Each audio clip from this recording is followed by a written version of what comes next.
All right, this is the copyright disclaimer. The copyright disclaimer under Section 107 of the Copyright Act of 1976.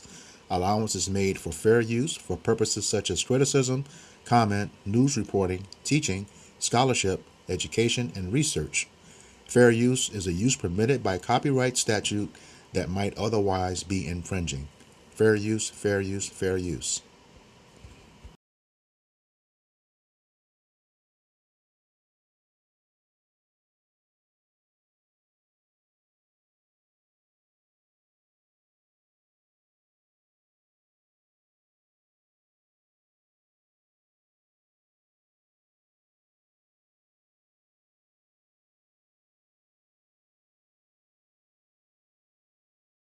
In the early 1900s, Okemah, Oklahoma was a small town filled with racial tensions that defined much of that era for black people living in the United States.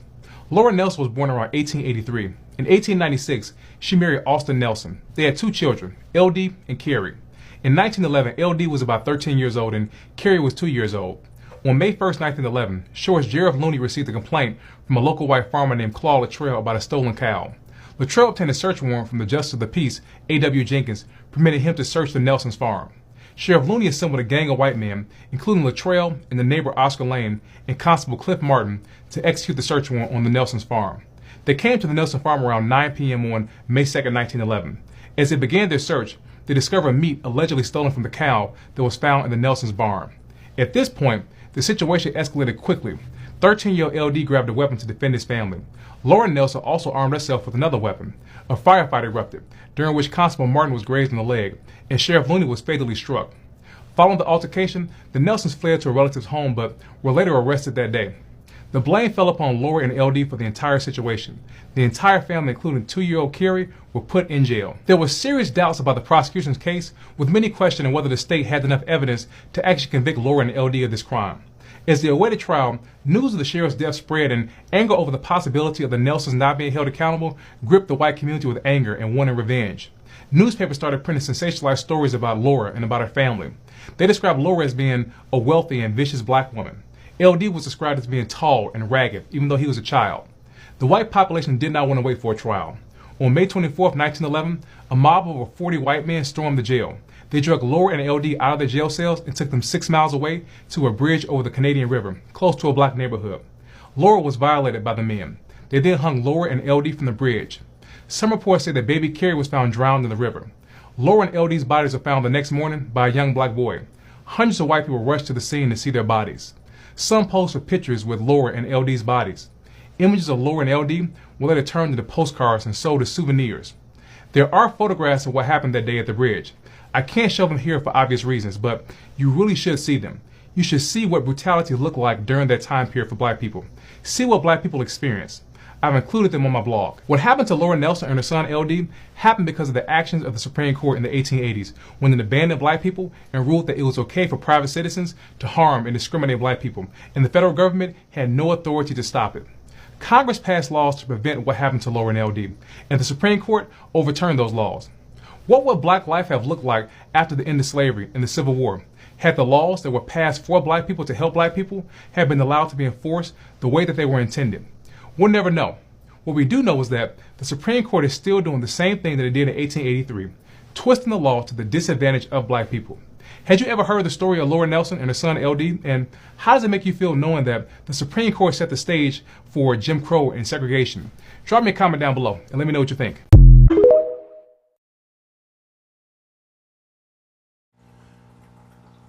All right, Shalom.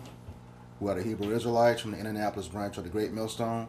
We're here to give all praises, glory, and honor to Yahweh, Ba'ashem, Yahushai, Ba'ashem, Rakakwadash. Double honors to the apostles and elders of Great Millstone who rule well in teaching us this 100% truth. Salutations to them and our fellow Akim who labor in this truth week in and week out on the highways and byways.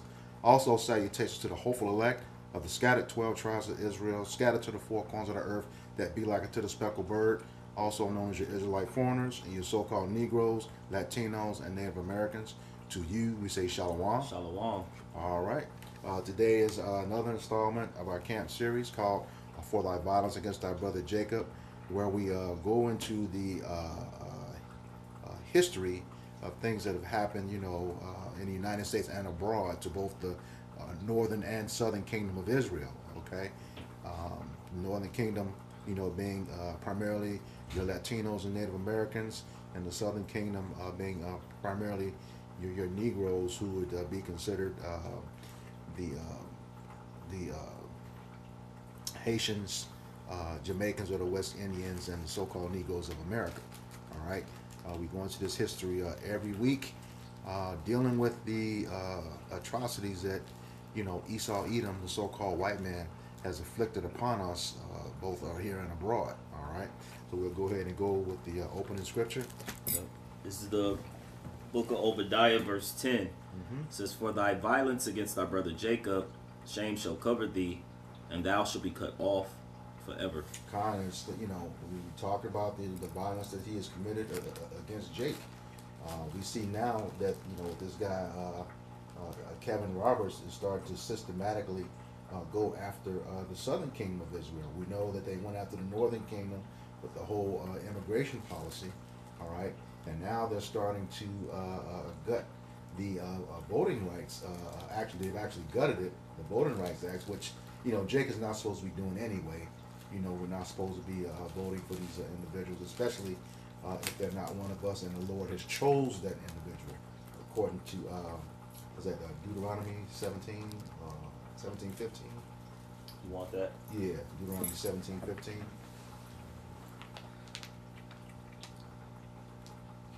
I got it.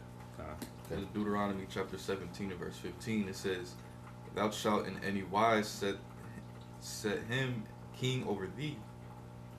It says, "Whom the Lord Yahweh Bashem Al Shai, thy power, shall choose, one from among thy brethren shalt thou set king over thee. Thou mayest not set a stranger over thee, which is not thy brother." And this in the recent years, the ignorance of Jake, not understanding who their brethren are. I mean, you got to realize this devil is never going to let one of us lead this country or come within a heartbeat of leading this country. Which means, when you look at the first one, Barack Obama, he's a Hamite. Okay, he's not of the seed line of Jacob. And that's clear. You can look at his last name. And then old girl, Kamala Harris, she's Indian. I don't care what organization she belonged to, from predominantly historically black universities. She is an Indian. Many photos with her in the attire and the red dot on her head. Okay, on between her eyes. She is not an Israelite. Okay, and she played that card. Actually, she played all of you all up to that point. Saying she was African American until those votes were certified. Go back and look at the tape. Once those votes were certified and they went in, she went to being Asian Indian. Okay, had nothing to do. And then she got on tape and said, when they asked her what was she going to do for so-called black people, she said she couldn't just do something for so-called black people. Well, we know that not to get too far away from the main subject, but we know that they are set up. So anyone that is in a top elite position, and then you drop that down. So like you're talking about your high politicians, starting with your presidents. Then you go to those who are like high as far as wealth and tech, banking.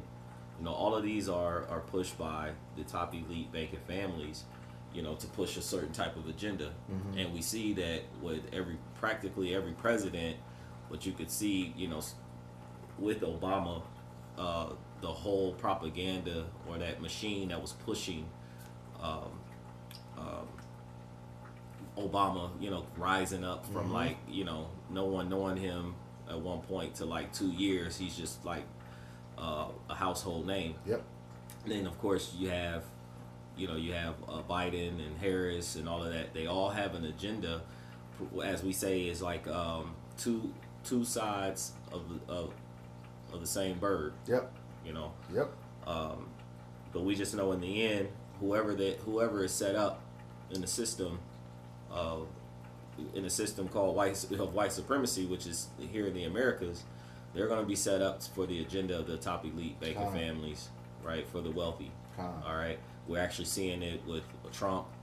You know how quickly he was put up and how he came in with an agenda, and as soon as he became elected the second time, who did he go after? The so-called blacks, Hispanics, and Native Indians. Started with the natives, the Northern Kingdom tribes, and then quickly transitioned over to the Southern Kingdom tribes, and that's been their thing. That's what they do. You know, the Northern Kingdom get affected, then the Southern Kingdom. But let's get into the main subject. Right. Yeah, and that's, you know, what I was leading to with the breakdown of that scripture. The goal is to overturn the 14th Amendment so they can really come after Jake again in real time. Okay. All right. So without further ado, you see the article on the screen. We will put a link to this article in the description box. All right, so you can read at your leisure. All right, and it says, on this day, May 24th, 1911, white mob in Oklahoma abducts and lynches Laura Nelson and her young son.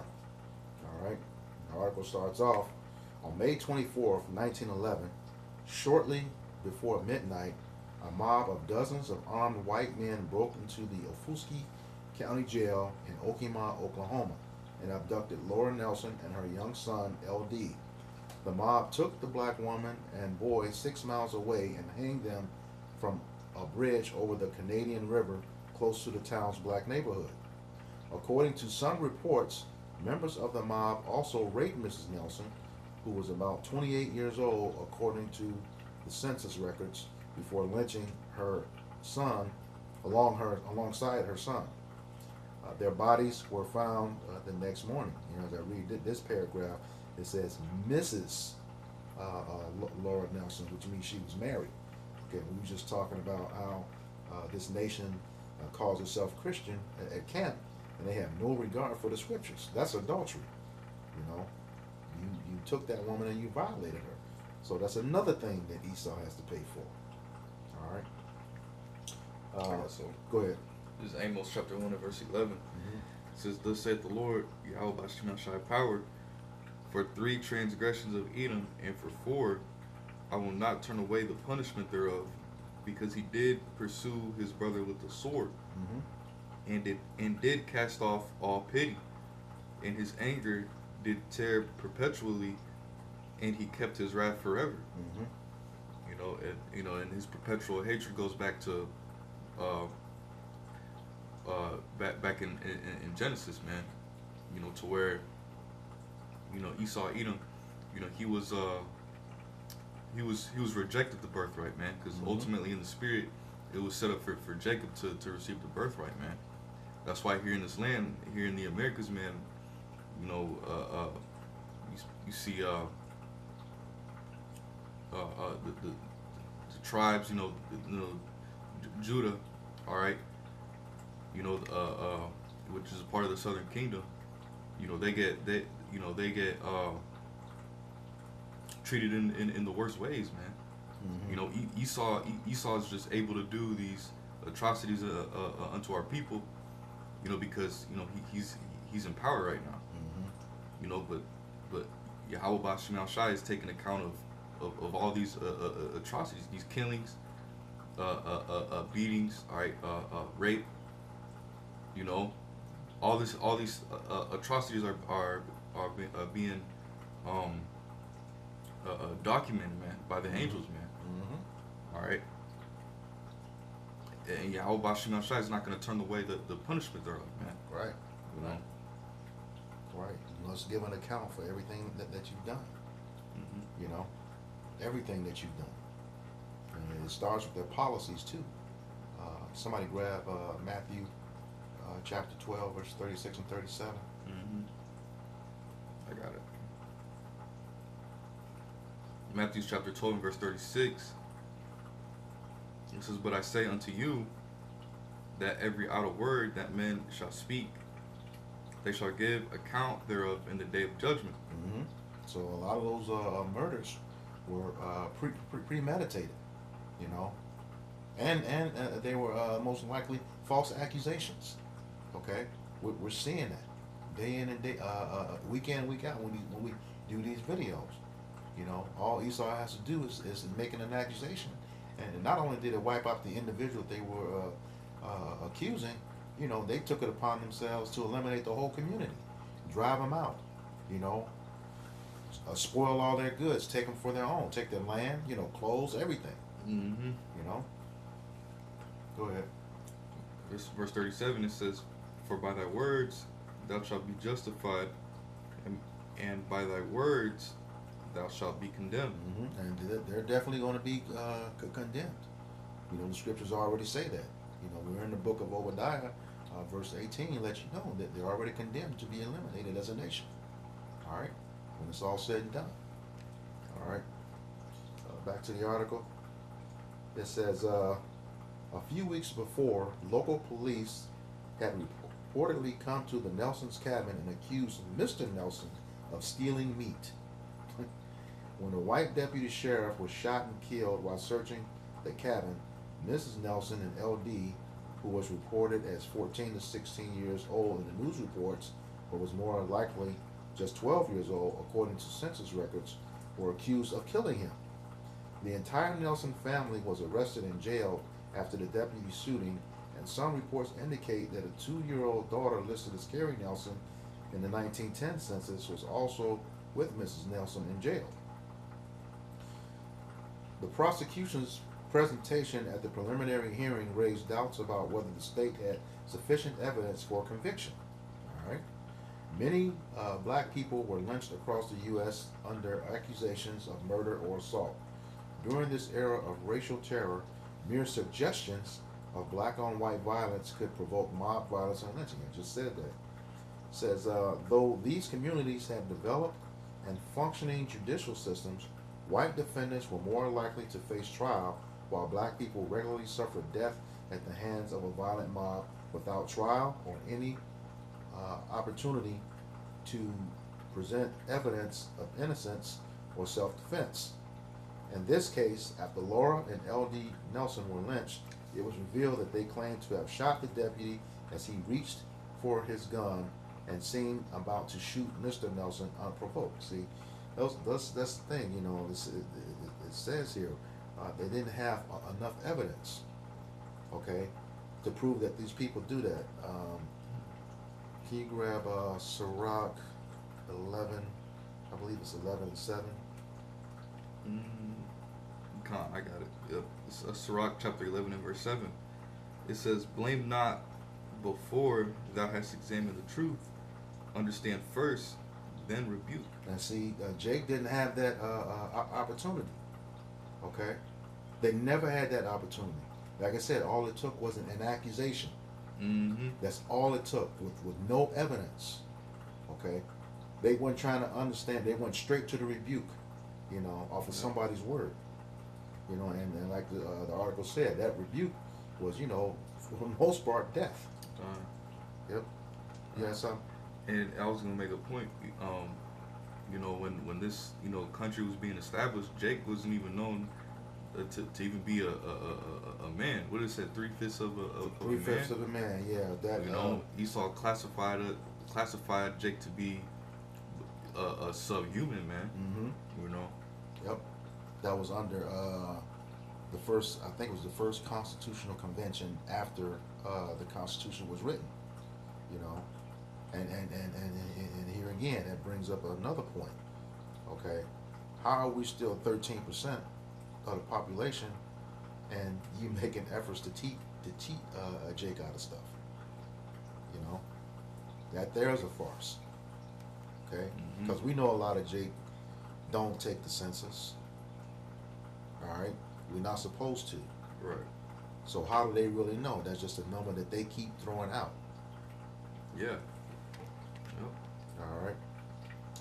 Going back to the article, it says before any trial could take place, however, newspaper accounts sensationalized the case, misreporting the mother's and son's ages and presuming their guilt. Press reports prescribed Laura Nelson as a very small stature, very black, about 35 years old, and vicious, while LD was described as a slender and tall, yellow, ignorant, and enraged. And see, that's that propaganda. Okay? What's that? Exodus 23 and 1?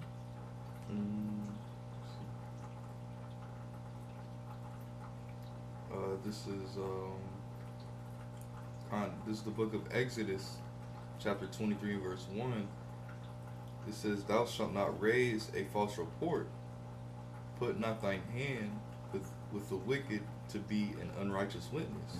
And that's exactly what those newspaper articles did. That propaganda did. You know, when they sensationalized it.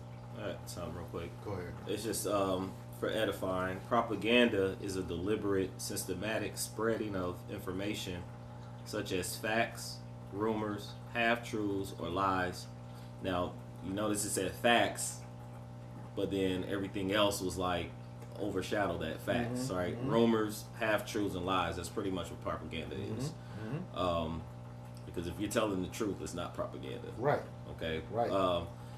And then That's it that says, witchcraft. so it says to influence public opinion and manipulate behavior. Now, to a certain point, like the script, Apostle Bar, you know, I've heard coin, you know, or say, you have to know the truth in order to tell a lie. Right.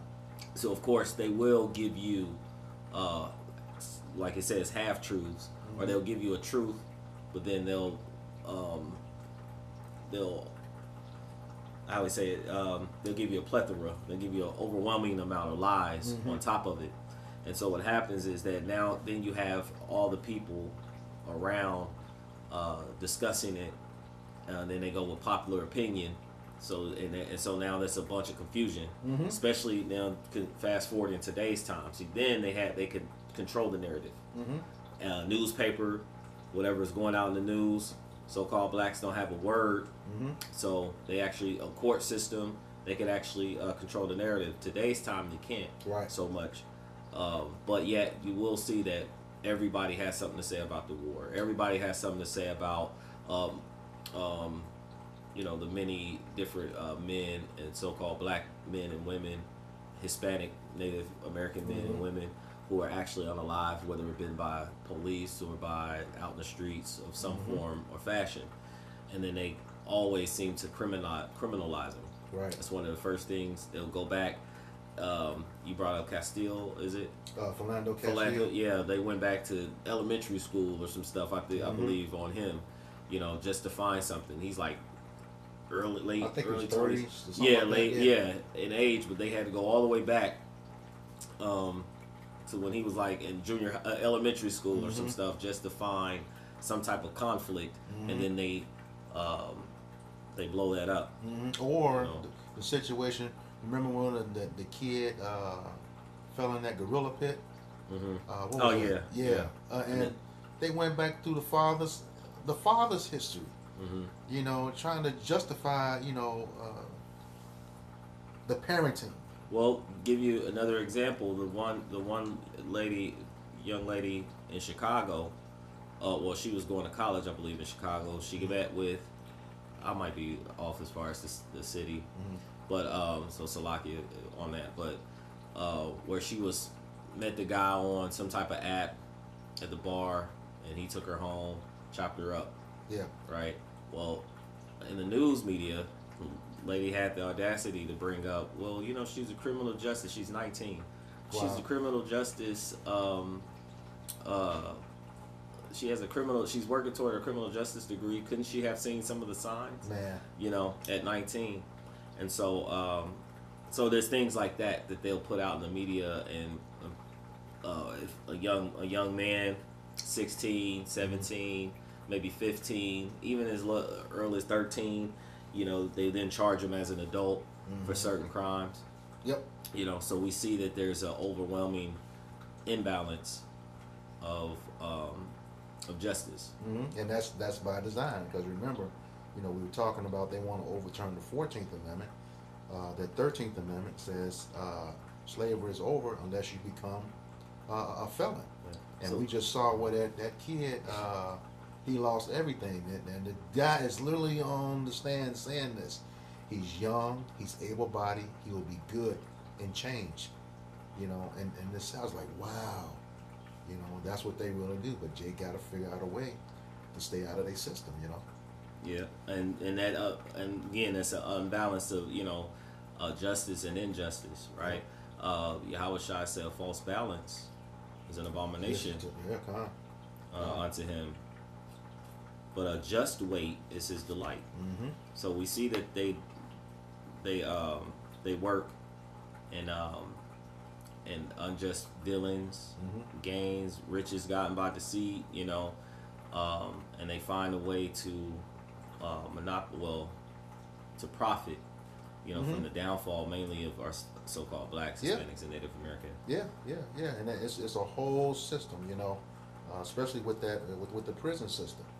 They changed the music back in the early '90s, so you can program these individuals with that frequency. This devil works on a level that Jake can't even fathom, man. Especially when it comes to that system. You get Jake, being violent and stuff, doing the drugs, lock him up. The 3 strikes rule. All of that was to, keep these prisons full, because now they're all privatized. Their the uniforms or their stuff may say state of California, state of Illinois, state of Indiana, corrections or whatever, so on and so forth. But those are privately owned prisons. Yeah, precept. Go ahead. It says Habakkuk chapter 1 verse 3. It says, "Why doest thou shew me iniquity, and cause me to behold violence? For spoiling and violence are before me, and there are that rise up strife and contention." Mm-hmm. And so, of course, this is Habakkuk in his time, and of course, with prophets of Yahweh Bashem Yahweh Shai, hopeful in this time, and we see that from the history, those before us, and even now, we see the violence that has been perpetuated upon our people. Yep. Right? That's why I said, for the violence against our brother Jacob. And we're bringing out this information because this is a grievance to our people. Whether they know of Yahweh Bashem Yahweh Shai or not, we do see the grievance. And, you would see our people marching in the streets and even marching for some form of justice. They would have water hoses shot on them. They would have the sheriff sicking dogs on them.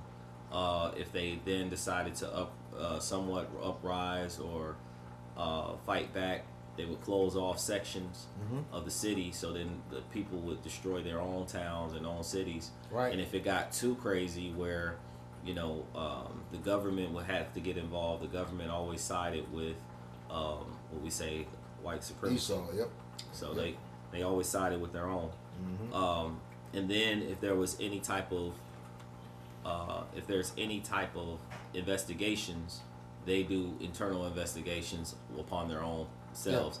Yeah. And it's also come out that from many of these unalivings, you had everyone involved, from the baker, from the baker to the doctor to the lawyers, the coroner, the sheriff of the town, the mayor of the town. Everybody is all connected, and a lot of them, probably more likely were family as well, because usually a lot of these small towns, they all knew each other. They seen each other grow up. That's such and such boy, he's prime baseball player or whatever. Just throwing some things out there.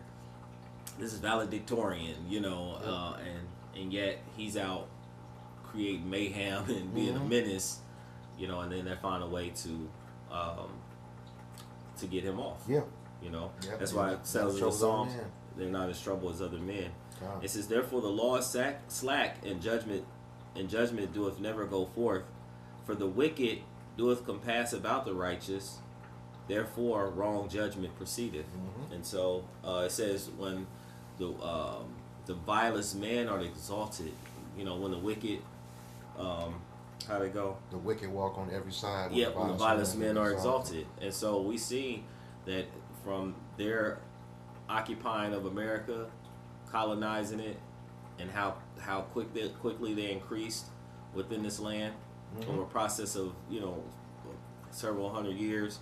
They still have done nothing but like Yahweh Shai has said, John verse 10 and 10, the thief cometh not but to steal, to kill, and destroy.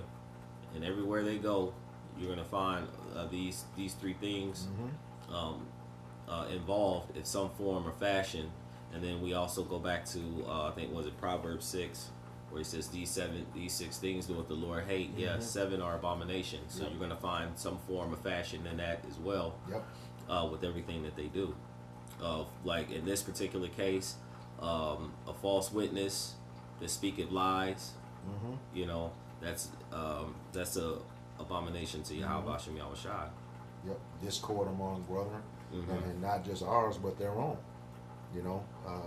When they get them all involved. But you said something earlier. I wanted to make a point on. You said when they set the propaganda, the newspaper did, and people got to talking about it. That makes me thinking that, remember that exercise you would take, everybody would be in a circle, and one person would say something and say, pass that message around in the same room. Telephone. Yeah. Pass it around in the same room. By the time they got back to you, the message had changed. So, and that was on a grand scale to justify killing these people in the manner that they did. All right. Back to the article. It says, by the night of the lynching, Mrs. Nelson's husband and LD's father, whose first name is recorded as Oscar or Austin in surviving records, had already been convicted of a lesser offense, sentenced to a prison term, and sent to the penitentiary. Wow. So they had already got him and sentenced him. All right. Says he was not present to defend his family against the mob. Unconfirmed reports vary regarding the fate of the Nelsons' young daughter. Some claim she was found drowned in the river, while others claim she was found alive and taken in to be raised by a local black family. Man, I got some. Go ahead. This is Isaiah chapter 42 and verse 22. It says, but this is a people robbed and spoiled. They are all, it's like it says, they are all of them snared in holes, and they are hid in prison houses. You don't go back to the statement. They already got him. Because that's what these prison systems are for, man. Esau sets up sets it up for our people to be locked up, put in these prison houses. It says they are for a prey. It says, and none delivereth for a spoil, and none saith restored. Because even today, man. This all stems back to the persecution of our people. That's why Esau Edom has built these prison houses, man. All right, to set up a system that'll oppress them to put them back into captivity, man. Grab that in the NLT. Come on. Look it up.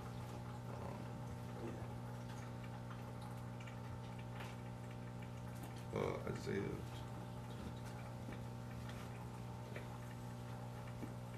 This is Isaiah chapter 42 and verse 22 in the NLT. It says, but his own people have been robbed and plundered, enslaved, imprisoned, and trapped. They are fair game for anyone, and have no one to protect them. Yeah, because another part of that trap is what you brought up too. When they created that, it's like this school to prison pipeline, right? And then the communities in which we live in is also a snare and a trap unto us, because it was, it's a marvel really that many of us had grew up in many of the conditions in which we see on TV, and we've heard in different, like you've made mention, you can go damn near in every every state into a Martin Luther King Street. You see Yeah. how crazy, you know, Yeah. or Boys in the Hood situation, Yeah. you know. Even the movie Friday. I've been Boys in the Hood Friday. Man, yeah. that resonated with everybody understood that situation. You had the same situation in every neighborhood. Right, and so a lot of people, you know, you have star athletes and different things going through Yep. here and could never make it out of the system. And then, of course, you have the nations looking. Then you have our own people. We go back to Soul and Discord, our own women looking, and everybody's like, pull up yourself by your bootstraps. You know, you just need to work harder and things. But there's something systematically that that at one point our people were aware of, Yep. but we lost it. Yep. You know, and now it's coming back to know that we're in these conditions first and foremost because we sinned against Yahweh Shem Yahshai, and I got a scripture, you know, for that. Yep. But then secondly, Esau Edom received the earth. You know, as it says, the earth is given into the hand of the wicked. And the moment that he got this, he started changing laws, times, seasons, image, iconoclasms, and different things, and then made us with the propaganda machine to be the worst of all the worst of the earth. You know, which is projection, because everything in which they place upon us, it actually is them. You know.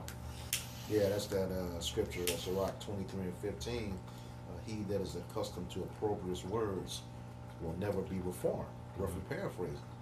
Okay, and that's the thing. He constantly brings shame and disgrace to Jake when he's the one. You know, that's the worst. You know, we call that a hypocrite. You know.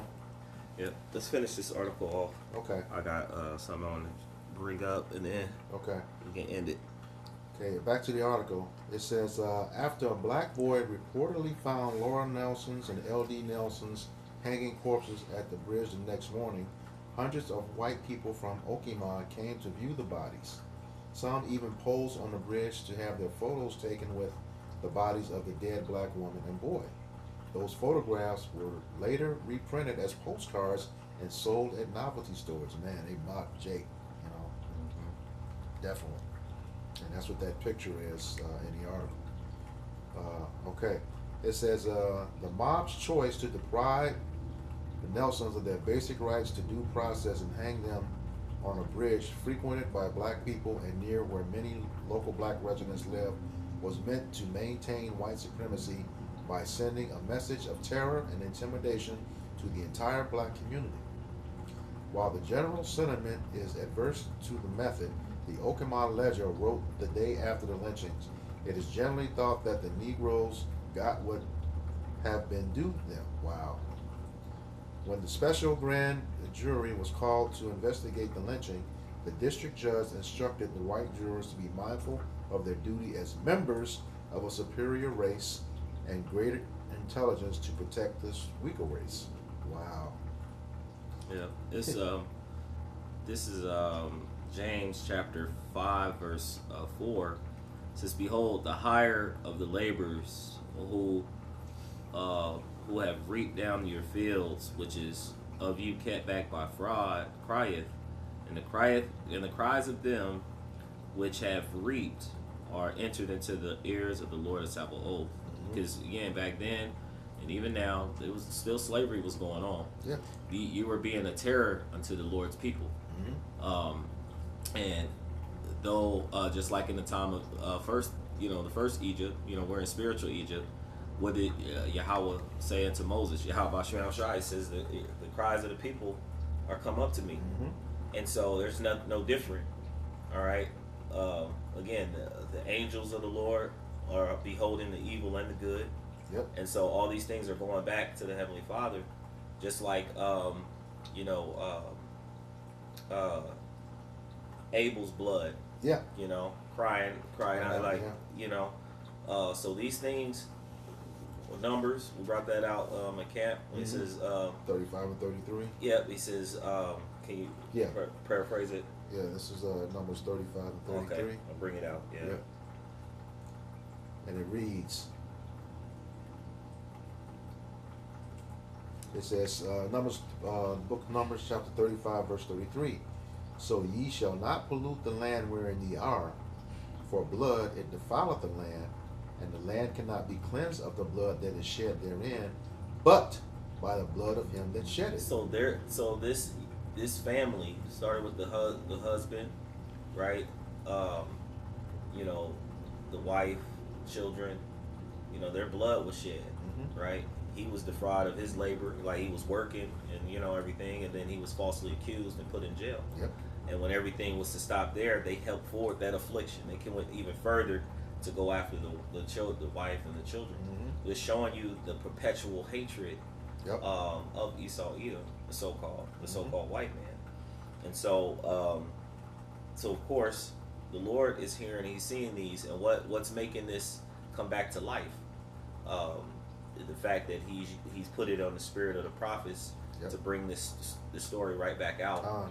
It's what, May 24th, 1911. All right. So and now we're here today speaking of it. Bringing this back up.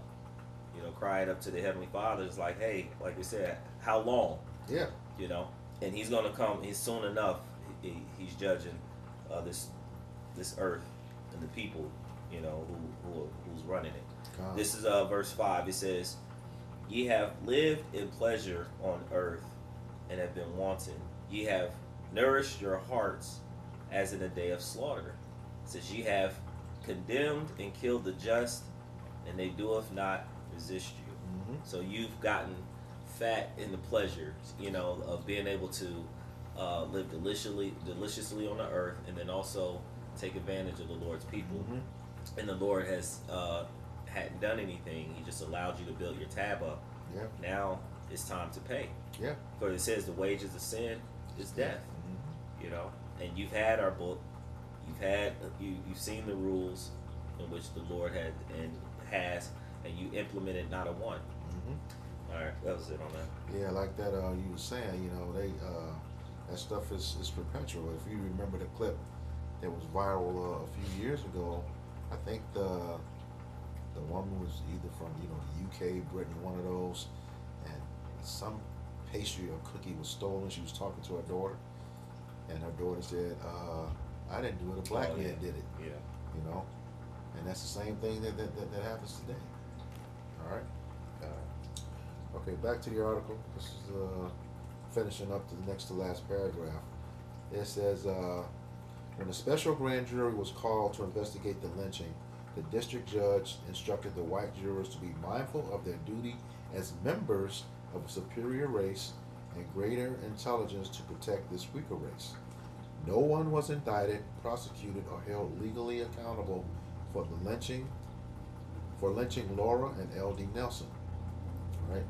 It says Mrs. Nelson and her son were two of at least 75 documented victims of racial terror lynching that took place in Oklahoma alone between 1877 and 1950. Right? They are among the 6,500 victims of racial terror lynching that EJI has documented between 1865 and 1950. All right, and we know that 1865 is when the slaves were freed via the Emancipation Proclamation. All right, so hey, this is a long time in these lynchings, and that's when it actually started. After the freedom of slaves, because Esau was mad because they didn't have any more slaves. So if they couldn't have them, what use were they? Just kill them at will, So it got worse. All right. This is a book of Lamentations, chapter 5. I'm just gonna skip down. I'm gonna read a little bit at the top and then just skip down. The point is in 11, actually. And that which is then is now. Had to, just to say, because this happened also in the time Jeremiah, who the prophet in Lamentations. He says that the prophets that have been before thee, before me and before thee of old prophesied of many countries of war, evil and pestilence. And so this was an evil that was placed upon our people then, and one that we've been dealing with, now. He says, "Remember, O Yahweh," he says, "what is come upon us. Consider and behold our reproach. Our inheritance is turned to strangers, and our houses to aliens. So our homeland is being occupied by a bastard, Yeah. right? What scripture says that the bastard that dwells in Ashdod. Kind. Zechariah 9 and 5. Mm-hmm. It says we are orphans and fatherless. Our mothers are widows. So you see, we're dying in the streets, right? And a lot of us live in one-parent homes Yep. with your moms. But now, the elect, we come back to the Heavenly Father, through the Spirit of Yahweh Shai, his Son. It says we have drunken our water for money, and our wood is sold unto us, because the earth belongs to the Israelites, right? And everything starting with Yahweh Shai, but yet the heathens have occupied everything, Yep. right? Baruch says we are yet this day in our captivity, subject to payments. Yep. It says our necks are under persecution. We labor and have no rest. So it goes back to this is not our rest, especially as long as they're ruling. Yep. And just like this family, they were under persecution. I'm gonna jump down to verse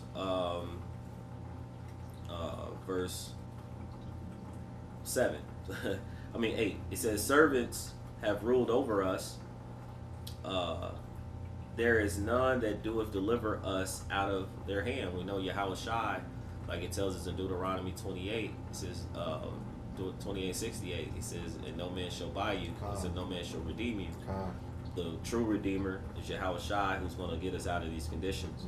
He says, we got our bread with the perils of our lives because of the sword in the wilderness. He says, our skin is black like an oven because of the terrible famine. The point I wanted to get is 11. It says, they ravished our women in Zion and the maids in the city of Judah. So they utterly destroyed the man and everything that we had as far as a heritage. Even when we came into the Americas and things were built up, they went through and they destroyed, and then they took and ravished our women. And so if somebody can get Galatians 6 to 7, yeah, or I can, yeah. Get a precept. Actually, while you grab that, I'm going to get this in Obadiah. Obadiah verse 15. It says, for the day of the Lord is upon all the heathen. As thou hast done, it shall be done unto thee. Thy reward shall return upon thy own head. He's going to give everybody according to the works and according to their doings. So when you see things are happening to these nations, and you see a lot of these people, the Edomite nation, coming online from the women, the children, complaining of an unrighteous father, or an ungodly father. And you see them also complaining about the prices of gas. And I seen another video that I believe is an elder, but a brother put out that was talking like a lot of people talking about unaliving themselves because of how crazy life is, and it was a lot of their people. Yep. A few of us sprinkled in the mix, trying to figure out like what's the purpose of even living, in the life, because everything is now being bold constricted. Yep. It's choking the life out of these people, slowly, from the economics, to the food, to relationships.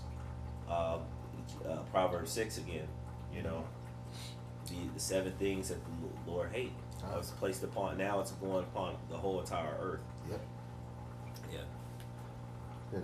Yes, this is Galatians chapter 6 and verse 7. It says, be not deceived, Yahweh Bashim Ashai is not mocked. For whatsoever a man soweth, that shall he also reap. So there's many occasions, 202, 203. 202. 202. And we always say skim the surface, like Amawan would say, this is the tip of the iceberg. And he's actually number 202. yeah, so read that one more time, Salaki. This is Galatians chapter 6 and verse 7. It says, be not deceived, Yahweh Bashim Ashai is not mocked. For whatsoever a man soweth, that shall he also reap. So everything in which we put out, it's going to come back unto you. This is what you hear that word karma. Right. What goes around comes back around. Go ahead, read the next. It says, "For he that soweth to his flesh shall of the flesh reap corruption." So Yahweh Shah said, "The thief cometh not to steal, kill, and destroy." This is the vibration that's going to come back upon the thief. Right. Okay, go ahead. It says, "But he that soweth to the Spirit shall of the Spirit reap life everlasting." And these are the ones that are teaching the true light, the true doctrine of Yahweh Bashem Yahweh Shai. Started when I had apostles, a great millstone, bishops and elders, and all the relative camps, and those that teach a likewise doctrine. You know, those who are actually teaching this truth in sincerity. And like Elder Malcolm was saying, risking their lives and freedom to do so. More so than ever. Right? So that's where we are. And this is what, you know, when Yahweh Shah returns, he's gonna give everybody a reward. All right, you're gonna receive a prize of some sort, but it's gonna be based off the work and what you're doing. You scoffing, you know, you coming against the truth, or you for the truth. Like Yahweh Shah said when the apostles with the disciples came and said, "Hey, they're teaching in your name," you know, and he's like, "Leave them alone. They teaching them a name," you know. He says, "Who's with me? Who is with me?" Like, let's get there real quick. I can't. He that is with me, I think it is.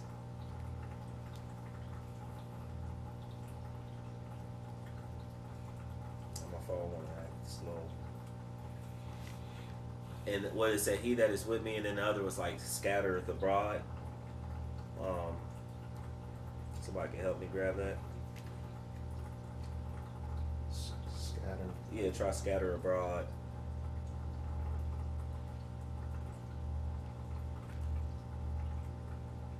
I got it. Matthew chapter 12 and verse 30, it says, "He that is not with me is against me, and he that gathereth not with me scattereth abroad." Okay, read a couple verses up. God, Matthew chapter 12 and verse 28, it says, "But if I cast out devils in the spirit of Yahweh," it says, "then the kingdom of Yahweh is come unto you."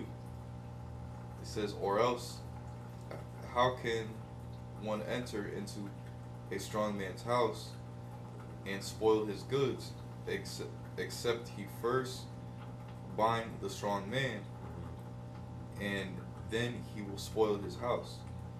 Well, I mean, and that's pretty much Esau, you know, has done that unto us. Yep. You know, when you looked at the Willie Lynch letters, Yep. you know, and how, you know, he took the men out of the home, the protectors. But go ahead. Yep. It says, "He that is not with me is against me, and he that gathereth not with me scattereth abroad." Right. So I think it's even further up, but Yahweh Shah, you know, he was confronted or spoke to, you know, the disciples, was like, "Hey, they're teaching in your name," and things like that. There was another point, and he was like, "Oh, they're with me," like, let them do, you know, they preaching in my name, they're with me. Roughly paraphrasing, but then also so I could have been I could be putting together two scriptures, but I know this one was another thought too, because he that is not with him is scattering abroad, right? So you're teaching false doctrines, and you're causing a division, right? People to go astray off the right path. Yeah. Did y'all have anything? Yeah. Okay. I just want to go. You had something, you want me? All right, we'll finish with yours. Okay, you had called out Obadiah 1:15 about, you know, all the heathen getting a recompense for pretty much what they did to us, but it goes down in verse 18 and talks about Esau Edom is the only one that will not be shown mercy. This is the book of Psalms, chapter 109, beginning at verse 12. It says, "Let there be none to extend mercy unto him, neither let there be any favor to his fatherless children." All right, and just like was that James 2:13, you know, he didn't show any mercy. He's not going to get any mercy. Right. Roughly paraphrasing. Okay, and it says here the same thing. "Let there be none to extend mercy unto him, neither let there be any favor to his fatherless children." So his descendants don't get the same judgment. And that's proven in the next scripture. This is verse 13. "Let his posterity be cut off." And posterity means from the progenitor of a nation to the furthest descendant of said nation. Okay? He's talking about Esau Edom. and in the generation following, let their name be blotted out. Same thing. You know, who else is going to get blotted out of this nation? You know, specifically, you know, it's going to be the whole nation, but specifically, it talks about Amalek being blotted out. You know, the small hatters, the 1948ers, in Numbers 24 and 20, and Deuteronomy 20:15 and 19, 25 and 19. All right. It says, verse 14 says, "Let the iniquity of his fathers be remembered with the Lord, and let not the sin of his mother be blotted out." You Edomite women got a lot to pay for too. Y'all lied about a lot of stuff. You know, said that so-called Jake raped you. Well, no, you took him. You didn't want the backlash of being caught. All right. And we know that's, you know, like the scriptures say, there's nothing new under the sun. Look at you now. You know, you openly going against your own man in favor of Jake. He's doing the same thing back then, except there was a penalty for it. All right? It says, "Let them be before Yahweh Bashem Yahushai continually, that he may cut off the memory of them from the earth." That's Obadiah 1 and 18. You know, all over right there. All right? So after you serve in your captivity, twice as long and twice as hard as we did, but ours will be in righteousness, you're going to be cut off as a nation forever. Never to exist again. All right? All right, so with that, we hope this lesson was edifying to the elect body of the nation of Israel. Once again, going to give all praises, glory, and honor to Yahweh, Ba'ashem, Yahushai, Ba'ashem, HaKadosh. Double honors to the apostles and elders of Great Millstone who rule well and teaching us this 100% truth. Salutations to them and our fellow Akim who labor in this truth week in and week out on the highways and byways. Also, salutations to the hopeful elect of the scattered 12 tribes of Israel, scattered to the four corners of the earth, that be like it to the speckled bird, also known as your Israelite foreigners, and your so-called Negroes, Latinos, and Native Americans. To you, we say Shalom. Shalom. Kwam Yasharala. Kwam Yasharala. Abba Babal. Abba Babal. We got next. Shalom.